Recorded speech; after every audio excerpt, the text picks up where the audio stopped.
जो दिन हम देख रहे हैं इसे देखने का सौभाग्य ने कहा कि नहीं था, आपको ये देखना पड़ता है। प्रेमियों, गुरु महाराज ने संत मत पर चलना बहुत कठिन नहीं है और इतना आसान भी नहीं है, लेकिन उन्होंने कहा कि संत मत पर चलने के लिए पहले अपने आप को तैयार करना होगा, तब आप संसार और परमार्थ दोनों कर सकते हो। तो आप कहोगे कि संसार किस तरह से करें? इस पर एक बार एक गुरु महाराज ने प्रमाण में बताया था कि संसारी प्रेमी था जिसने बड़े संसार मतलब शादी करने से पहले अपने इस किशोर अवस्था में बड़ा योग किया, अभ्यास किया, साधना की और अपने आप को इस काबिल बनाया कि वो इस बात से सक्षम हो चुका था कि अब मुझे संसार में गृहस्थी बनकर रहना चाहिए या सत्संगी बनकर रहना चाहिए।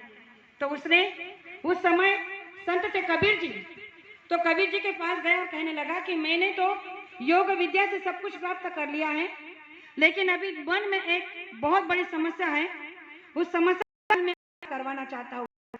कबीर जी कहा कि कहने लगा कि मेरे पास दो सवाल है अपने मन में, और वो ये है कि जिस अभ्यास को मैंने किया है उसके चलते ये मन में आ रहा है कि मैं संन्यास लेकर योगी बन जाऊं या शादी ब्याह कराकर गृहस्थी जीवन बसा लूं।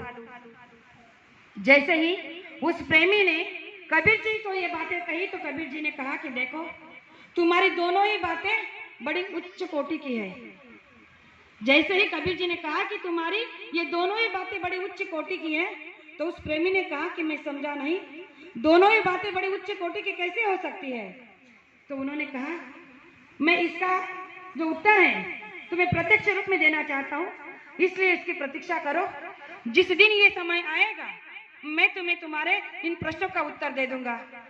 अब उस प्रेमी को ये आस रही और वो इस आस को लेकर प्रतिदिन कबीर जी के पास आता था और इस प्रश्न का उत्तर खोजता था।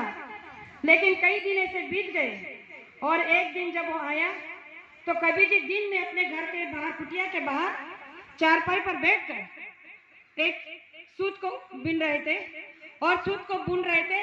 दोपहर का तेज सूरज सर पे चढ़ा था और जैसे वो प्रेमी आया उनके पास चरण में बैठ गया तो कबीर जी समझ गए कि इसको क्या चाहिए।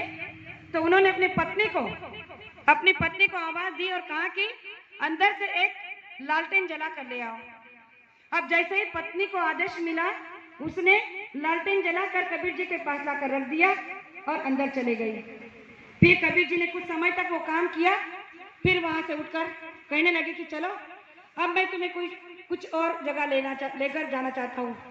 और उन्हें ले जाकर चलते चलते गए, शाम हो गई, शाम का समय था, एक पहाड़ी के पास लेकर गए और उस पहाड़ी के चोटी पर एक महात्मा बड़े बुजुर्ग थे, वो उस पर बैठकर उस पहाड़ी के चोटी पर एक झोपड़ी में अपनी साधना करते थे। तो कबीर जी ने नीचे से उस महात्मा को आवाज लगाई और कहा कि महात्मा जी, मुझे आपसे कुछ जरूरी काम है, क्या आप नीचे आ सकते हैं? तो महात्मा जी ने जैसे ही कबीर जी की आवाज को सुना वो उस पहाड़ी की चोटी से उतरते हुए नीचे आए। तब कबीर जी ने उनसे पूछा कि अरे, मैं आपसे आपकी आयु पूछना चाहता था, क्या आप बता सकते हैं कि आपकी आयु क्या है? तब उन्होंने कहा कि हमारी 80 वर्ष की आयु है। कबीर जी ने कहा ठीक है, कोई बात नहीं, आप जा सकते हो।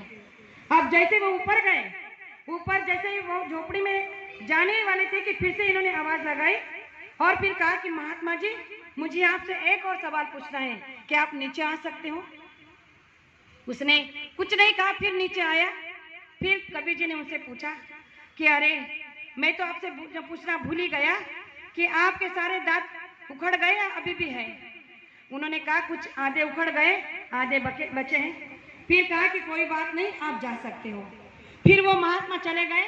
जब वो तीसरी बार चढ़े, दूसरी बार जब चढ़े, फिर से कबीर जी ने आवाज लगाई कि अरे महात्मा जी, अब आपको एक बात और पूछनी है कि आप नीचे आ सकते हो। अब 80 वर्ष के वृद्ध को अगर आप 3 बार इतनी ऊंचाई पर चढ़ा और सीढ़ियां चढ़ा और उतारो तो उसकी सांस जो है फूल जाएगी, उसका दम जो है घुटने लगेगा। और यही हालत उस महात्मा की हो गई थी। अब महात्मा जैसे चढ़े नहीं कि उतरना पड़ा, फिर चढ़े नहीं कि उतरना पड़ा, इस वजह से उनकी सांस फूल गई और वो हाथ पैर कांपने लगे, लेकिन फिर भी तीसरी बार नीचे आए और कबीर जी ने उनसे कहा कि अरे मैं आपसे एक ही बात पूछना चाहता था कि आप यहाँ कितने बरस से यहाँ पर रुके हो। तब उन्होंने कहा कि मुझे यहाँ पर 40 वर्ष हो गए हैं। फिर कबीर जी ने कहा कि क्षमा करिए, अब आप जा सकते हैं। जब तीसरी बार महात्मा जी बिना कुछ कहे ऊपर चढ़कर पहाड़ी पर चढ़कर अपनी कुटिया में जाकर विश्राम करने लगे, तब जाकर कबीर जी उस प्रेमी को लेकर अपने घर पर आए और उस प्रेमी ने कहा कि अरे मैंने तो आपसे अलग सवाल किया था और आपने ये पता नहीं सुबह से क्या क्या दिखाया। तब कबीर जी ने कहा कि तुम इस दृश्य को देखकर कुछ नहीं समझे। तो उन्होंने कहा कि नहीं, बात मेरे समझ से परे है। तब उन्होंने कहा कि पहली बार कि मैंने दिन के 12 बजे अपनी पत्नी को लालटेन जलाकर लाने के लिए कहा, तो उसने कुछ नहीं कहा।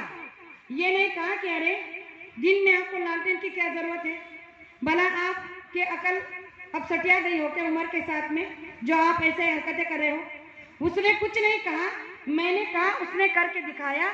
यानी कि मेरे स्नेह से, मेरी सद्भावना से और मेरे संस्कारों से उसे इतना शिष्टाचार बना दिया है, इतना पतिव्रता बना दिया है कि उसने एक शब्द का प्रयोग न करते हुए लालटेन जलाकर मेरे पास में रख दिया। ये होता है संसार का सुखी सूत्र कि जो पति पत्नी के बीच में ये हो जाए तो संसार उच्च कोटि का बन जाता है।